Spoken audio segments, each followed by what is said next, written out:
white angels have no rest and white angels have no wings. So that's it. That's today's recommendation.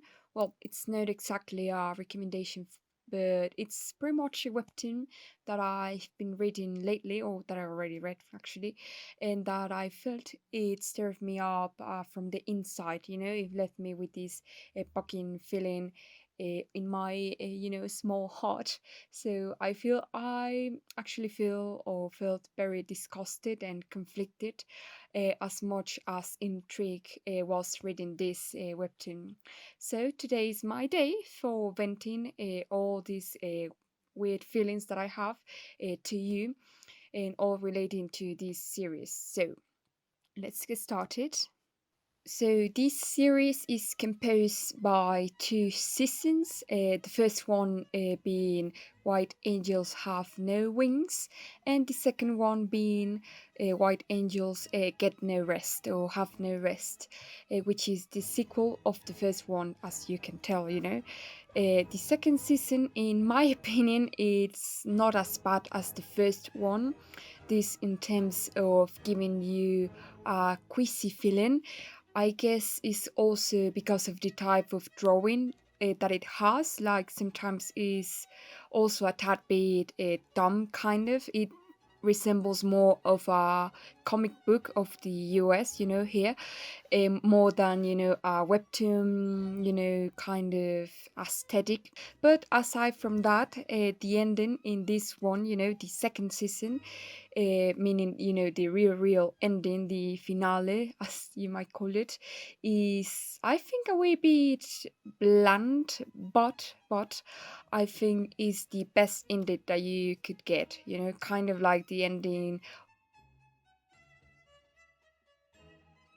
of this comic series of Injustice, the Gods Among Us, where the ending was pretty blunt. It was, Where's the flavor? Where's the flavor in this? very boring.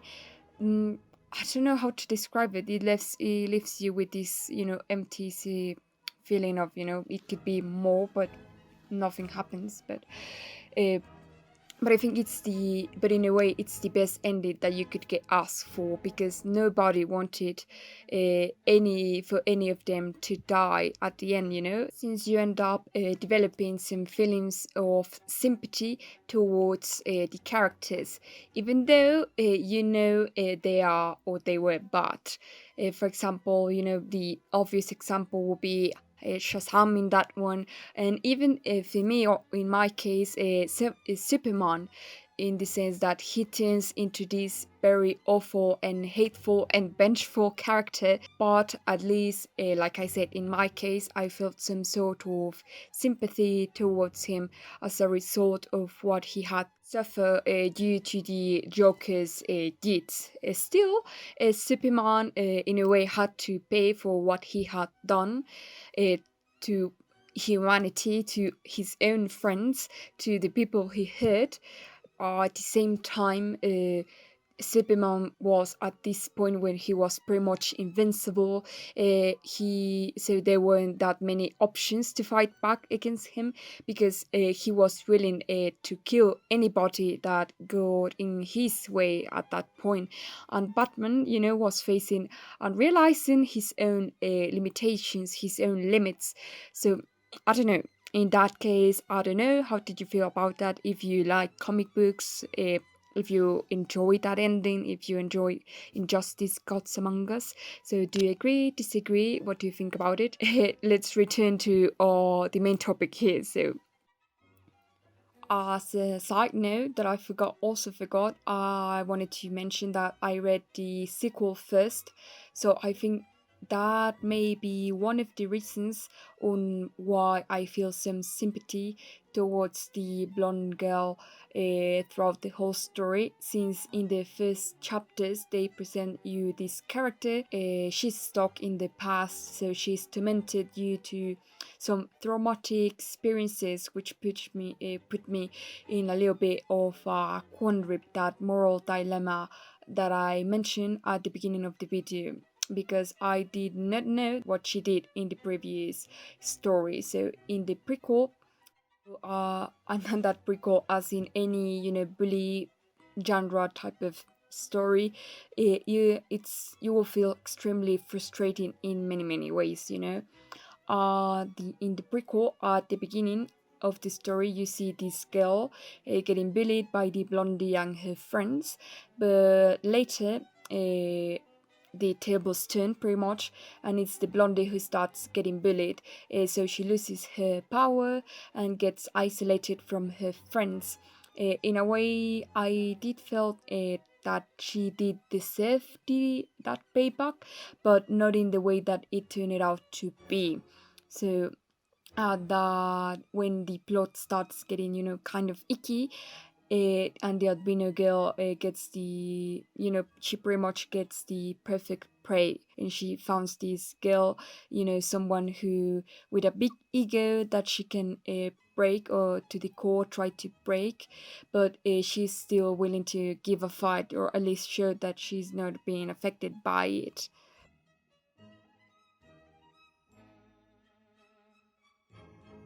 Also, one of the things that I forgot to mention at the beginning is read this one, read these those at your own discretion, since it contains topics Of bullying, rape, depression, and many others that I don't remember right now, but are kind of they can trigger you pretty much. So read those at your own discretion.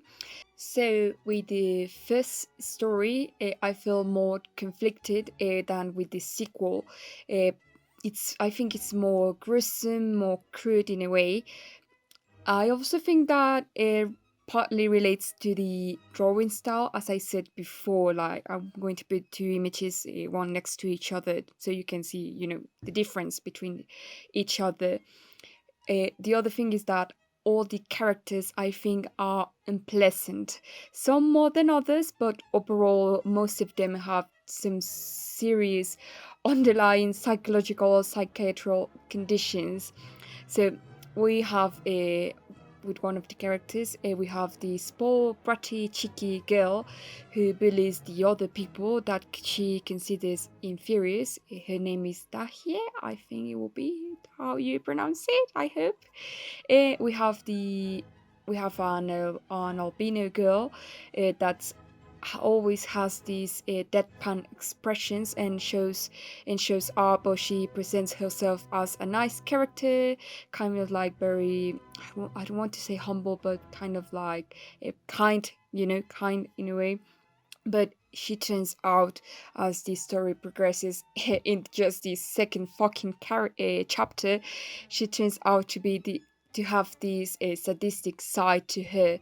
Her name is Jeonghwa, I don't know, and she's accompanied by her sidekick, who is secretly in love with her, as you can see, and that she kind of, I think, abuses her psychologically, or manipulates her psychologically without her noticing. And I think, you know what? I think we do have two characters that I more or less fancy, which are the sister of the bully. Uh, but the thing is that in a way she's shown to be kind but kind of useless too, like a damsel in distress that does not know what to do in these types of situations. Well, in this first season, she's shown to be more active compared to in the second. Actually, we have, I think, three. In the second season, we have the girlfriend of the albino girl, that's in the sequel, and in the prequel, we have this girl that is being bullied by Yahya and her sidekicks. But I don't know. I feel conflicted towards them too, because I do think that you can develop some levels of sympathy towards these characters, because they suffer through some cheating, to some manipulation, but I think the author does not give enough exposure. Hence the reason I find them rather, I don't know, blunt. Like, they lack some character, and they feel, I don't know, I just don't like them. I can feel sympathy for them, but I just don't like them enough. I feel they are kind of out of place sometimes. Like, they are placed there to have some level of conflict, and that's it.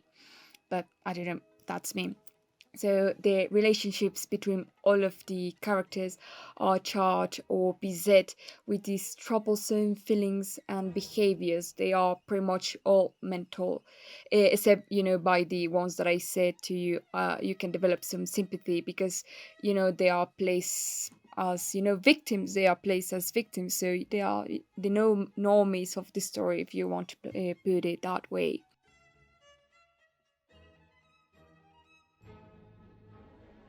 And that's where my this quandary for me is started, because she's a bullied. uh, she kind of deserves a payback because of what she's done to other people, even if they are misdemeanors. But the way she gets her payback is throughout uh, harassment, but not the harassment that she's inflicting on others, but in more like a sexual harassment type of thing. So it's very, very awful in that way. Like, if you want to bully her, that's what I thought at least. If you want to bully her, or you know, give her a taste of her own medicine, do it, in the same way. But you don't have to, harass her in that manner. It's just so distasteful, at least for me. But you realize that in the second season, it affected the blondie so much that she's just reviving these awful types of behaviors with her other relationships, and she wants to pay back too. She wants revenge for what she's gone through. So she experienced these traumatic events, and it's just awful. It's just pretty much awful. I don't know if I want to spoil more of the story to you, because I don't know. It's full with awful things, full of harassment, and I don't know. It's just I think I don't know. I think if I'm the one who is feeling frustrated with it, but I think I will let it here. I will leave the topic here. If you want to read it, go read it. Give it a try. If you don't feel, as stressed out, and we'll see you next time. So bye.